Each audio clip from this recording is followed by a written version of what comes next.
એક સ્ત્રી તરીકે તમારી અંદર ડિસિપ્લિન હોવી ખૂબ જરૂરી છે. તમે સાસરીએ જાઓ અને ત્યાં અમુક મર્યાદા હોય પહેરવાની, કારણ કે પહેરવા ઓઢવાની પપ્પાને ત્યાં ઘણી બધી છૂટ હોય, સાસરાને ત્યાં જઈને અમુક મર્યાદા લાગી જાય.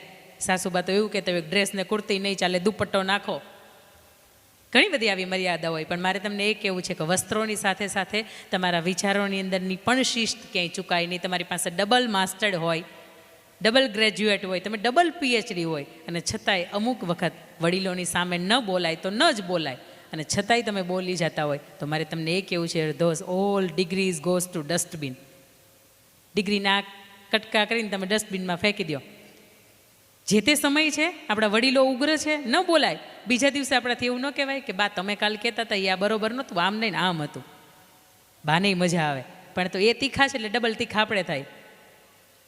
એટલે એ વાતાવરણની અંદર ઘણી બધી ગરમી થઈ જતી હોય. પણ એક ડિસિપ્લિન તરીકે આપણી દીકરી 12 વર્ષની થાય તો એક મા તરીકે આપણે એને શીખવવું પડે કે બેટા તારી બોલવામાં, તારા બેસવામાં, કોઈની સાથે વાતચીત કરવામાં, કોઈની સાથે ઝઘડો કરવામાં આપણી કેવું હોવું જોઈએ. આપણી દીકરી 3-4 વર્ષની થાય એટલે એને શીખવી દેવાનું કે આને ગુડ ટચ કહેવાય ને આને બેડ ટચ કહેવાય. આ ડિસિપ્લિનનો એક મા તરીકેની આપણી ફરજ પણ છે અને એ ભાગ પણ છે. દીકરો રાત્રે ઘરે મોડો આવે તો પૂછજો મોડો કાં આવ્યો, કારણ કે અત્યારે કન્યા કેળવણીથી નહીં થાય, થોડું કુમારો એને કેળવવાની જરૂર છે. દીકરીની બેનપણીઓ કેટલી હોય માતાને ખબર હોય, કારણ કે એ શિસ્તનો કે ભંગ ન કરે એટલા માટે. પણ દીકરાને એના દોસ્તાર કેટલા હોય એ મા તરીકે ક્યાંક અજાણ હોય. મારે અહીંયાથી આ માધ્યમથી, આ શિબિરના માધ્યમથી મારે તમને એ પણ કહેવું છે કે ક્યારેક દીકરાનો મોબાઈલ પણ એને કહેજો કે બેટા લોક ખોલી દે, મારે તારો મોબાઈલ જોવો છે. અને બીજી વાત, શિસ્તની અંદર આ વાત પણ આવે કે તમે જ્યાં સુધી લગ્ન નથી થતા, સગાઈ નથી થતી, ત્યાં સુધી તમારા જીવનની અંદર કાંઈ અંગત હોય જ નહીં. તમારી ગેલેરી કોઈ ખોલે તોય ભલે, તમારી યુટ્યુબની કોઈ સર્ચ હિસ્ટ્રી ખોલે તોય ભલે, તમારા ઇન્સ્ટાગ્રામની અંદર તમારા કેટલા ફ્રેન્ડ છે ને કેટલા મ્યુચ્યુઅલ ફ્રેન્ડ છે ને કોની સાથે કઈ વાત થઈ છે એ ખોલે તોય ભલે. આપણને શું ફેર પડે? સ્નેપચેટની અંદર સૌથી ઉપર બેસ્ટ ફ્રેન્ડ બતાવે, એની સાથે તમારી મેક્ઝિમમ વાત થતી હોય. એ કોઈ પણ વ્યક્તિ ખોલે, ફેર શું પડે? પણ આપણને આપણો મોબાઈલ ચાર્જિંગમાં હોય ને આપણે જમતા હોય તો આપણા ગળે જમવાનું ન ઉતરે ને એટલું ધ્યાન આપણા મોબાઈલની અંદર ચાર્જિંગમાં હોય. કેમ? આપણને ખબર છે કોઈ લઈ ન લે. એટલે ભાઈ એની અંદર હોય શું? જ્યાં સુધી હગાઈ જ નથી થતી ત્યાં સુધી કોઈ વ્યક્તિની સાથે તમારી નિકટના નથી. અને છે તો મિત્ર ભાવે પપ્પાને કહો ને કે મારો બહુ સારો મિત્ર છે જેની સાથે મારા આવા રિલેશન છે. જ્યારે જ્યારે પણ શિસ્ત ચૂકાય છે ને ત્યારે સમાજની અંદર એક વ્યક્તિની જરૂર પડે છે. એ વ્યક્તિ એને શિસ્તના વિચારો આપી શકે, શિસ્ત એને શીખવી શકે. અને મા બાપ તરીકે પહેલી ફરજ આપણી આવે છે કે જ્યારે દીકરાના અને દીકરીના ચપ્પલનું માપ આપણા પગના ચપ્પલના માપ જેવડું થઈ જાય ત્યારે મા બાપ મટીને એને મિત્ર બની જવાનું. કારણ કે મિત્ર હશો ને તો એ 12-14 વર્ષની ઉંમરે એની વ્યથા શું છે ને એ તમને કહેશે. બાકી સ્નેપચેટની અંદર, ઇન્સ્ટાગ્રામની અંદર, વોટ્સઅપની અંદર, ફેસબુકના મેસેન્જરની અંદર કોઈ વ્યક્તિ એવું ગોતી લેશે કે કોઈ એને પૂછે હાવ આર યુ. ક્યારેક 12-15 વર્ષની દીકરીને તમે પૂછો કે બેટા આજનો દિવસ કેવો રહ્યો. કેટલી માં અહીંયા બેઠી છે કે એને દીકરા 12-15 વર્ષના હોય ને એને સામેથી પૂછે કે બેટા દિવસ કેવો રહ્યો, આજની તારી કોલેજ કેવી રહી? હાથ ઊંચો કરજો. ચૂકીએ છીએ આપણે, થોડુંક ચૂકીએ છીએ. દાદીમા તરીકે રાખો ને પૂછવાનું કે બેટા આજની કોલેજ કેવી રહી. 3 દિવસ નહીં કે પણ ચોથા દી એમ કે બા તમારા રોજનો સવાલ છે, હાલો હું તમને કહી દઉં બહુ મજાનું રહ્યું. ભલે ને એટલું તો કહીશ. ડી ડિસિપ્લિન, એના પછીનો ઈ એફોર્ટ, સિદ્ધાંત છે કર્યા વિના કાંઈ મળતું નથી ને કરેલું ફોગટ જતું નથી. તમને એમ થાય કે આજ પક્ષીને હું ચણ નાખું છું, મને કાંઈ મળતું નથી. પણ સાહેબ સમય એવો આવે કે 65, 70, 75 વર્ષની ઉંમર આવે અને કોઈ રીતે તમારે ભટકવાનું થાય તો અન્નનો દાણો જે તમે પારેવડાને નાખ્યો હતો ને એમાં એના છુપા આશીર્વાદ હોય કે એ તમને અન્નનો દાણો છે ને તમારા પેટ સુધી પહોંચે. આ ઈશ્વરનું ચક્ર, આ પૃથ્વી ગોળ છે ને એનું કારણ જ છે. ચોરસ હોય ને તો એકાદો ખૂણો મળે, ત્રિકોણ હોય ને તો એકાદો ખૂણો મળે હંતાઈ જવાનો, લંબચોરસ હોય ને તોય ખૂણો મળે. આ ગોળ જ છે એટલે અહીંથી ફરીને વળીતા છો અહીંયા જ આવવાનું છે. જ્યાં પણ તમે કોઈ જગ્યાએ કંઈક સારું કાર્ય માટે વાવ્યું છે ને એ આજ નહીં તો કાલ ઉગશે. તમને એમ થાય કે આજે એક્સિડન્ટ થતાં હું બચી ગઈ, 2-4 સેકન્ડનો ફેર પડ્યો હોત ને તો આજે હું રોત ન હોત. આવું તમને મને મારા જીવનની અંદર ક્યાંક અનુભવ થયો હશે. છતાંય બચ્યા છો ને એનું કારણ એ છે કે આપણા પુણ્ય છે ને એ આપણને નડ્યા છે, એ ક્યાંક અડ્યા છે આપણને. અમુક વસ્તુ જે નેગેટિવિટી છે ને એ આપણને ત્યારે દૂર કરી દીધી છે. એબીસીડીનો ઇફોર્ટ એવું કહે છે કે મહેનત વિના કંઈ મળતું નથી અને મળેલું ફોગટ જતું નથી. મહેનત વિના ઉધાર નથી. એ તો પરસેવો પડે ને ત્યારે ખબર પડે કે 650 રૂપિયાને આપણે પેરું લેવા જઈએ ને એ કેટલી મોંઘી છે. બાકી ઓનલાઈન પેમેન્ટ ડાયરેક્ટ કોકને કેવું એટલે હું તમને કોડ મોકલાવું છું અને ડાયરેક્ટ તમે જીપે કરી દો, એ 650 બહુ સસ્તા લાગે. સાચી વાત કે નહીં? હા પાડજો. હા ને? બાળકની ફી આપણને બહુ મોંઘી પડતી હોય, પણ 20 રૂપિયાની સિગારેટ પીવા આપણને મોંઘી ન પડે. 15 રૂપિયા, 13 રૂપિયા, 18 રૂપિયા, 22 રૂપિયા શું આવે? જો બોલ્યા માવો. હા, એ મોંઘું ન પડે આપણને. પણ બાળક આપણું એમ કહેશે ને કે 12,000 રૂપિયા ફીનો હપ્તો ભરવાનો, તો કે શિક્ષણવાળા બધા લૂંટે જ છે. એટલે આ લૂંટતા નથી, સંસ્કારનું ભાથું કંઈક નાખે છે. બાળકના જીવનની અંદર સંસ્કારનું એટલું મહત્ત્વ છે. પણ આપણને આપણું શોખ છે, આપણું વ્યસન છે, એ આપણને મોંઘું નથી લાગતું. એટલે મહેનતની અંદર જ્યારે પરસેવો પડે ને, દાદા બિચારા 50 રૂપિયાની અંદર તે એનું ગામતરું કરીને વહી આવતા, અને અહીંયા કેટલાય બેઠા છે એણે કે 50 કે 100 રૂપિયાની અંદર તો જલસો કરતા હોય. કારણ કે એને સિગારેટ પીવાની, બીડી પીવાની, એને વગડીઓ માવો ખાવાની ભલામણ આવી કાંઈ આદત ન હોય. એટલે એનાથી વિશેષ તો મારે કાંઈ પછી બોલવા જેવું જ ન રહે. પણ તમારી જેવો એક 6 વર્ષનો બાળક ન્યૂયોર્કનો, એનું નામ એમેટ, એની બહુ મજાની તમને વાત કરું કે 6 વર્ષના બાળકને એના પપ્પાને એવું કહે કે મારે સાયકલ લેવી છે. એટલે એના પપ્પા એવું કે તું બધું કહે ને એ પ્રમાણે મારે તને કંઈ નથી લઈ દેવાનું. એ આપણે કરીએ છીએ. આપણું બાળક આપણે મેળામાં લઈ જઈને આપણે એમ કહીએ કે આલે હું તને એક વસ્તુ લઈ દઉં, બાકીના તારે કંઈ નથી લેવાનું. એટલે આપણે એ આગળ આવશે ને એટલે એમ કે મારે ઓલું કિચન લેવું છે. વળી આગળ જાય ને એમ કે મારે આ ફૂ કરવાનું લેવું છે. વળી આગળ જાય એટલે એમ કે આ લે. તમારા ખીચામાંથી 1000 રૂપિયા ક્યારે વપરાય છે આપણા સંતાન માટે આપણને ખબર પડતી નથી. ને પછી આપણે એમ કહીએ કે આને તો જ્યાં લઈ જાય ને ત્યાં બધું એને લેવું જ હોય. પણ આ 6 વર્ષનો એમેટ, એને એના પપ્પા ના પાડે કે તું કેની પ્રમાણે મારે ચાલવાનું નથી, બધી વાતમાં હું હા પાડીશ ને તો તને આદત થઈ જશે, તને ખબર નહીં પડે કમાણી કોને કહેવાય. એ 6 વર્ષના બાળકને આ વિચારની સાથે ના પાડી દે છે સાયકલ લેવાની. એટલે એ 6 વર્ષનો એમેટને વિચાર આવે કે મારે સાયકલ તો લેવી જ છે. શું કરવું જોઈએ?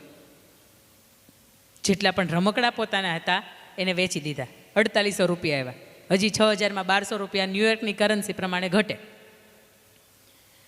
એ 6 વર્ષનો બાળક યુટ્યુબમાં સર્ચ કરે કે 4500 રૂપિયાનું રોકાણ આપણે કરીએ, 4500 રૂપિયામાંથી કયો ધંધો થાય. અને યુટ્યુબવાળા આખા ધંધાનું લિસ્ટ આપે. એની અંદર આવે કે સોફ્ટી આઈસ્ક્રીમનું મશીન તમે લ્યો અને પછી એની અંદર એનું જે લિક્વિડ આવે એમાં 1 લીટર પાણીની બોટલ નાખી દો અને પછી ઓટોમેટિક ચાલે. એટલે એમાંથી 101 જેટલા કોન બને. મેક્ઝિમમ તમને અર્નિંગ આપે એવું 4500 રૂપિયામાં આ ધંધો થાય. એટલે ભાઈએ 100-200 રૂપિયા એની કરન્સી પ્રમાણે એના ડ્રોવરની અંદર રાખ્યા. 4500 રૂપિયાનો ધંધો શરૂ કર્યો. સોમથી શુક્ર એ પ્રી સ્કૂલિંગમાં જાય અને શનિવાર ને રવિવાર તમારી પાસે 2 ઓપ્શન હોય. એક કોઈ ભાઈ વેચતું હોય ને એક કોઈ બાળક ફુગ્ગો વેચતું હોય તો આપણને બાળક પાસે લેવા જવાનું મન વધારે થાય. આપણને એમ થાય બિચારું તડકામાં કેવું વેચે છે. એ બાળકની પાસે બધા આઈસ્ક્રીમ ખાવા માટે આવે અને મોટે મોટે બોલો આઈસ્ક્રીમ ખાઓ એની ભાષામાં. હું તમને ગુજરાતીમાં ટ્રાન્સલેટ કરું છું. બધા વ્યક્તિ ત્યાં જાય પછી તો ભાઈ કમાય, આનંદ આવે અને મોજ કરે. એક અઠવાડિયાના અંતે $1700 થી $1800 કમાય. અને 8-10 મહિનાનો સમયગાળો જાય એટલે એના પપ્પાને એવું કે પપ્પા તમારે 2 વ્હીલ લેવી હોય ને તો કહેજો, આપણી પાસે સગવડતા થઈ ગઈ છે. આને મહેનત કહેવાય. એ 6 વર્ષના બાળકને એના પપ્પા ના પાડે કે આ નથી લેવાનું એટલે એ જીદ કરીને એ બહાર ધમપછાડા કરી, એ ગોળો હાથમાં આવે તો ગોળાને ફોડીને, કાચની ટીવી હાથમાં આવે તો એને ફોડીને બહાર ન વયું જાય. એ બાળકને એમ થાય કે મારા પપ્પા ના પાડે છે ને લાઈને હું કરું. અને બની શકે કે સક્સેસ થઈ જાય. આવા એકાદા ઉદાહરણ આપણે બની જાય. ABCDનો ઈ શીખવે છે એફર્ટ, મહેનત. તમે લિપસ્ટિક લગાવતા હવે સમજો, એકાદો હું તમને ઉદાહરણ આપું છું. કોણે લગાવી છે? કોઈએ નહીં. મારી ભૂલ થઈ છે. તમે શિબિરમાં આવ્યા છો એટલે બની શકે તમને એમ થાય કે શિબિર જવા લાગીએ. કેટલા બહેનો એવા છે કે મોબાઈલનું રિચાર્જ પોતાની જાતે કરે છે? જોજો અહીંયા હમણાં બરાબર જીઓનો કેટલા રૂપિયાનો 3600 રૂપિયાનો પ્લાન આખા વર્ષનું સાથે કરો. બરાબર. તમે શું કરો છો? જોબ કરો છો? યોગા ટ્રેનર છો. Very good. કેટલા બહેનો એવા બેઠા છે કે જેના સિંદૂરની ડબ્બી એ પોતાના જાતના પૈસાની લે છે? 15, 20, 25 રૂપિયાની જ આવે. તકલીફ અહીંયા જ છે. પેલી લઈ આવી એટલે કે મારે લેવા જવું છે, પણ મહેનત તો કે મારા ઘરવાળાની છે, મારી નથી. થોડુંક કંઈક કરીએ કે આપણે પોતાનો ખર્ચો છે ને એ કંઈક કાઢી શકીએ. કારણ કે મહિને આપણો 1000 રૂપિયાનો તો આરામથી નાનામાં નાનો ખર્ચો ઊભો હશે. એમાં બેલેન્સથી લઈને નાની મોટી કોઈ પણ વસ્તુ આવતી હોય. આવો ને એવું કંઈક કરીએ કે 1000 રૂપિયા મહિને કમાઈએ. આપણે આપણું તો કરીએ. આ મંદિરની અંદર એને તો 1000 રૂપિયાનો માર નહીં. ABCDનો ઈ શીખવે છે એફર્ટ, મહેનત કરીએ. F શીખવે છે ફેથ, શ્રદ્ધા, ઈશ્વર ઉપર પરમ શ્રદ્ધા. જે છે સનાતન સત્ય એ છે. અને મને ઇસ્કોન મંદિરની સાથે જોડાયેલા લોકો છે, હરે કૃષ્ણનું નામ લઈને જોડાયેલા લોકો છે, એ વધારે ગમે એટલા માટે કે વિદેશની અંદર ભણ્યા હોય, એ કેટલી મોટી ડિગ્રી એને પ્રાપ્ત કરી હોય, પણ એક વખત એને કોઈ કૃષ્ણનું ઘેલું લગાવી દે અને એને સમજાય કે આનાથી વિશેષ કાંઈ નથી. એ શિવ હોય તોય ભલે, એ બ્રહ્મા હોય તોય ભલે, એ વિષ્ણુ હોય તોય ભલે, એ માતાજીનું કોઈ સ્વરૂપ હોય તોય ભલે, પણ એક વખત અંદરથી સમજાઈ જાય કે જે છે એ આ છે. ખોટું બોલાય નહીં, કારણ કે એને ખબર છે. કોઈનું લેવાય નહીં, કારણ કે એને ખબર છે. અણહકનું ખવાય નહીં, નીતિ ચૂકાય નહીં, નિષ્ઠા ચૂકાય નહીં, પ્રમાણિકતા ચૂકાય નહીં. ઘરની સાથે કોઈની સાથે ધંધામાંય ખોટું ન કરાય, કારણ કે ખબર છે કે છેલ્લે એ છે, એ જોવાવાળા એ છે, અને કોઈને હિસાબ ન આપવો પડે તો કંઈ નહીં. આપણા હિસાબની અંદર 5 કરોડ વધારે કમાણા કોકને ઉઠ્ઠું બનાવીને, તો એ છેલ્લે હિસાબ મારે 5 કરોડનો ન્યાય આપવો પડશે. એક વખત એ સમજાઈ જાય, એ શ્રદ્ધા છે, એ પરમ થઈ જાય, એટલે કોઈ પણ ના તમને અણહકનું કે કોઈને હકનું લેવાનું મન ન થાય. બીજાના હકનું છે અને તમારી પાસે આવતું હોય તો સમજજો કે છેલ્લે એ પરમ તત્વ છે ને, એને તમે જવાબ નહીં આપી શકો. અને એ પૂછશે કે 70 વર્ષનું જીવન જીવીને આવ્યા કે શું કર્યું, આટલા બધા ચોપડાની અંદર ક્યાં ભૂલ કરી, ત્યારે બહુ સમજણા હશું પણ માથું નીચું હશે. આવો ને, એવું જીવન આજથી જીવીએ. કાંઈ કાલ વૈયા જાવું એવું તો ખબર નથી, એ તો રામને ખબર હતી કે આવતીકાલથી હવે વનવાસ બાજુ જવાનું છે, પણ તમને મને નથી ખબર આત્માના દેહનું મિલન છે એ ક્યારે છૂટું થઈ જવાનું છે. આવો આજથી કંઈક એવું કરીએ કે ઈશ્વરના દરબારની અંદર ઈશ્વર પૂછે કે શું કરીને આવ્યા, તેથી માથું ઊંચું કરીને કહેવાનું થાય કે 2023 વનનો ચોપડો તો ખોલ ભગવાન, અંદર કંઈક તો સારું છે. આ શ્રદ્ધાની વાત કરું છું ત્યારે મારે તમને એ વાત કરવી છે કે આ પરમ તત્વ ઉપર એટલી બધી શ્રદ્ધા રાખવી કે જે સમયે જે કરે છે ને એ શ્રેષ્ઠ જ કરે છે, આવું માનવું. જે સમયે જેટલું આપે છે એ બરોબર જ આપે છે, અને જે સમયે જેટલું લઈ લે છે ને એટલું બરોબર જ લઈ લે છે. આ શ્રદ્ધા જો પરમ તત્વની આપણા અંદર ભળી જાય ને તો દુઃખ નામની અનુભૂતિ આપણને થતી બંધ થઈ જાય. એફ પછી આવે છે જી, ગ્રેટિટ્યૂડ. અહીંયા આદરણીય બા અને દાદા બેઠા છે, એના માટે શબ્દ નવો હશે. ગ્રેટિટ્યૂડ એટલે વળી શું? અમને બા આ હુરાપુરા કોને કહેવાય ખબર નહોતી પડતી, માતાજી કોને કહેવાય અમને નહોતી ખબર પડતી. અમને આવલા શીતળા નીકળ્યા હોય ત્યારે એને કેમ નમાવાય એ અમને નહોતી ખબર પડતી, પણ આ બધાય સંસ્કારોનું ભાથું અમને આદરણીય બા અને દાદાએ આપ્યું છે. અને સૌથી પહેલાં મારી વાતની શરૂઆત કરી ત્યારે પણ મેં મારા દાદાને યાદ કર્યા હતા. મારે વાત તમને એ કરવી છે કે આપણી અંદર સંસ્કારોનું ચિંતન જો કોઈ કર્યું હોય ને તો એ વાર્તાના માધ્યમથી આપણા બાએ ને આપણા દાદાએ કર્યું હતું. તમારી પાસે એકાદી વાર્તા સંશોધો ને તો પડી હશે કે અમારી મારે બાએ કીધી હતી ને હજી યાદ છે. એ પીપળાની હોય તોય ભલે, એ કાગડા કૂતરાની હોય તોય ભલે, અને કોઈ વડલાની વાર્તા હોય તોય ભલે, પણ એના માધ્યમથી બા અને દાદાએ આપણને એવું શીખવું છે કે ખોટું લેવાય નહીં, ખોટું કરાય નહીં, ખોટું બોલાય નહીં. આવા અસંખ્ય સંસ્કારોનું ભાતું આપ્યું છે તો એ આદરણીય બા ને દાદાને. પણ ક્યારેય આપણે એવું નથી કીધું કે બા થેન્ક યુ, તમે હતા ને એટલા માટે આજ મારા સારા વિચાર છે, તમે હતા ને એટલા માટે આજ સમાજમાં કંઈક થોડીક કિંમત છે. આવો ગ્રેટિટ્યૂડનો શબ્દ કંઈક એવો થાય છે કે જે વ્યક્તિએ આપણા માટે કંઈક સારું કર્યું છે ને એને આપણે થેન્ક યુ કહીએ. બની શકે કે આ શિબિરમાં આવતા હોય ને એ પહેલાં તમારા જીવનની અંદર વ્યસન હોય. જ્યારે આ માનસ પરિવારની સાથે તમે જોડાઓ, તમને સમજાય કે આ યોગ્ય નથી અને તમે તમારા વ્યસનની મુક્તિ કરો, તમારા દેહમાંથી એ રાક્ષસને તમે છૂટો કરો, તો એક વખત અહીંયા આવીને એવું કહેજો થેન્ક યુ. જ્યારે નહોતો આવ્યો ને ત્યારે મારા જીવનની અંદર ઘણા બધા વ્યસન, 2-3-4 વ્યસનો હતા. જ્યારથી અહીંયા જોડાણો ત્યારથી આ વ્યસન છે ને એને મારાથી તિદાંજલિ મળી છે. આ ગ્રેટિટ્યૂડની ભાવના છે. જે કોઈ પણ વ્યક્તિ તમારા માટે કંઈક સારું કરે છે ને તો એને એટલીસ્ટ સૂતા પહેલાં થેન્ક યુ કહીએ. માં આપણા માટે ખૂબ કરે છે, છતાં આપણે માને થેન્ક યુ નથી કીધું, કારણ કે એ તો કરે છે. પપ્પા આપણી ફીસ ભરે છે, ઘણું બધું કરે છે, છતાંય આપણે એવું માનીએ છીએ એનો ફરજ છે ને ભરે છે. એની ફરજ તમને નગર પ્રાથમિકની શાળાની અંદર ભણાવી શકવાની પણ છે, પણ પોતે ગવર્મેન્ટમાં ભણ્યા છે એટલે એવું વિચારે છે કે મારા બાળકને કંઈક સારું અને સુરક્ષિત ભવિષ્ય આપવું, અને એટલા માટે આપણા માટે ખર્ચો કરે છે. આવો આપણા માટે ખાલી ખર્ચો કરે છે ને એને પણ આપણા વર્ષની અંદર 2 કે 4 વખત થેન્ક યુ કહીએ. મુકેશ અંબાણી, તમને એમ થાય કે કોઈને થેન્ક યુ નહીં કહેતા હોય એમ? મુકેશ અંબાણી પાસે 18 થી 20 ગાડી હોય ને તો 18 થી 20 ડ્રાઈવરે હોય, અને જે ડ્રાઈવરને સારો કે સવારમાં 9 વાગે એની કોઈ જગ્યાએ મિટિંગ હોય અને એના ડ્રાઈવરને એવું કહે કે આપણે 9 વાગે તો પહેલાં પહોંચવાનું છે, અને 9માં 1-2 મિનિટની વાર હોય અને એ મુકેશ અંબાણીનો ડ્રાઈવર પહોંચાડે ને તો મુકેશ અંબાણી એવું કહે છે કે હું એને થેન્ક યુ કહું છું એટલા માટે કે એ વ્યક્તિ મારો સમય સાચવી દીધો છે. જે વ્યક્તિ આપણું જીવન સાચવી દીધું ભલે મળે એને આપણે થેન્ક યુ ન કહી શકીએ. એક વખત આજથી એક ગાંઠ બાંધજો કે દિવસના અંત સુધીમાં કોઈ એક વ્યક્તિનો આભાર માનીશ ને પછી જ સૂઈશ. જેમ આપણે ભગવાનને યાદ કરીએ એવી રીતે એક વ્યક્તિનો મારે આભાર માનવાનો છે ને પછી મારે સૂવાનું છે. જી પછી આવશે એચ, હેબિટ્સ, આદત, ડૉક્ટર એપીજે અબ્દુલ કલામ ખૂબ મજાની વાત કરે કે તમે તમારું જીવન નથી બદલી શકતા, પણ તમે તમારી આદતો બદલી શકો છો. અને આદત બદલાય ને એટલે જીવન ઓટોમેટિક બદલાય. કાનજીભાઈની વાત તમે ખૂબ ધ્યાનથી સાંભળી હશે. એને શબ્દનો ફેર સમજાયો કે જાગ્યો કોને કહેવાય ને ઉઠ્યો કોને કહેવાય. સૂર્યોદય પહેલાં જાગવું તો તમારે મારે કોઈ એવું રાતનું કામ નથી હોતું કે આપણે 2-4 વાગ્યા સુધી મહેનત કરવી પડે. સવારમાં સૂર્યોદય પહેલાં આપણે ઉઠી શકીએ છીએ, જાગી શકીએ છીએ. આ આદત એવી છે કે આપણી અંદર એ સુધારો લાવે. તમને એમ થાય કે 60, 70 ને 80, 90 કિલોના થઈ ગયા, વજન ઉતરતું નથી, પણ 6:30 ઉઠતા હોય ને તો 6 વાગ્યાને ઉઠવાનું કરી દેજો. એ અડધી કલાક તમે ચાલી શકો. આ આદત છે. નાની નાની આદત બદલાય ને તમારી એટલે જીવન તમારું ઓટોમેટિક બદલાય.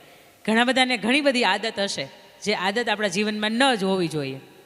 આદત બદલાય એટલે જીવન બદલાય. તમારા જીવનની અંદર વ્યસનની આદત હોય, રોજ તમે સિગારેટ પીને આવતા હોય, રોજ તમે માવો ખાઈને આવતા હોય, એટલે ઘરનાને સાંભળવું પડે, એમાં નવાય નહીં.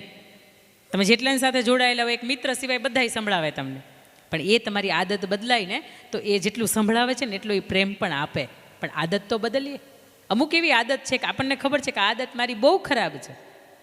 બેઠા બેઠા નખ ઘણા ચાવ્યા કરતા હોય. ઘણા 30 વર્ષના થઈ ગયા હોય એને ખબર ન હોય કે આ નખ ચાવ્યા કરી છે. આપણે કોઈપણના ઘરે જઈએ છીએ, કોઈપણની કોર્પોરેટ ઓફિસમાં જઈએ છીએ, એટલીસ્ટ એક વખત એની પરવાનગી પછી લીધા પછી આપણે જઈએ ને એટલે આપણો એક ઓરા છે ને એ છૂટવો જોઈએ. ત્યાં આપણે જઈને કોઈક એમ કે આના મેનર્સ લેસ, અને આમાં કાંઈ ખબર નથી પડતી, કોની અરે કેમ બોલાય એ ખબર નથી પડતી. આવો ને એવી આદત આપણને ખબર છે. ને બીજું તમને કોઈક એવું કહે ને કે વાહવાહી કરે ને તો એના કરતાં તમને કોઈક તમારી નાની નાની ભૂલ થતી હોય એની અંદર કોઈક ટોકે ને તો એના માટે એક થેન્ક યુ કહેજો. કારણ કે આજના સમયમાં એ વ્યક્તિને પોતાના માટે પણ સમય નથી, અને છતાંય તમારા માટે એણે સમય કાઢ્યો છે અને તમને કોઈ બાબતમાં રોકે છે, ટોકે છે, તો એટલું સમજજો કે તમારું એ ઘડતર કરવા ઈચ્છે છે. આવા વ્યક્તિને એક વખત થેન્ક યુ કહીએ. એ જ પછી આવશે આઈડેન્ટિફાઈ યોર સેલ્ફ.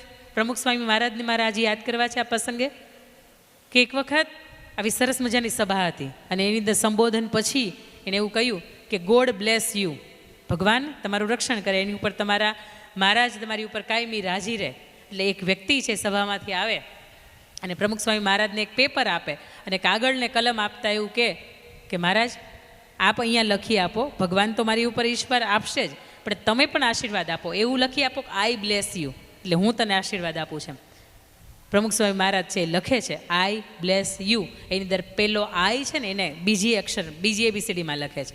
એટલે પેલો માણસ છે એને આશીર્વાદ વાંચે છે, જુએ છે ને હસે છે ને એવું કહે છે કે પ્રમુખ સ્વામી મહારાજ તમે આશીર્વાદ તો બહુ સરસ આપ્યા, પણ એની અંદર જે તમે આઈ લખ્યો છે ને એ કોઈ પણ વાક્ય તમે લખો ને તો એની અંદર પહેલો અક્ષર છે ને એ પહેલી ABCDમાં આવે, તમારે બીજી ABCDમાં, એટલે તમે આઈ તમે નાનો લખ્યો છે, આ મોટો આવે.